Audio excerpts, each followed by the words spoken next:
सबसिडीमध्ये आहे ना. यामध्ये शेण टाका लागतो आहे ना. यामध्ये टाकलं पाणी काय इथून ह्या हॉलमधून जाणार आहे ना. असं करायचं, असं पॅक आहे. आणि मग इकडून यामध्ये येणार आहे ना. तिकडे पडणार. हे गॅस तयार होणार आणि मग वेस्टेज ह्या पाईपाने बाहेर पडणार. आणि तिथे इथे इन्व्हर्ट हे लावलं त्याचे इनलेट आहे ना.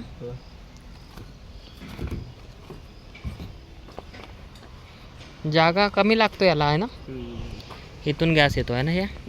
आणि ते नंतर कळतं एका महिन्यानंतर येते बोंबड. का बरं.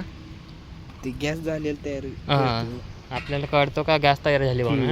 आणि लय जास्त झालं ना ढक्कलते ते बाहेर. इथून बाहेर निघते गॅस आहे ना. आणि इथून हे दुर्गंध नाही आलं पाहिजे म्हणून, वास नाही आला पाहिजे म्हणून असं काही आहे का. आणि हा पाईप HDP पाईप तिकडे नेला डायरेक्ट किचनमध्ये आहे ना. इथनं येत आहे आता गॅस फ्लो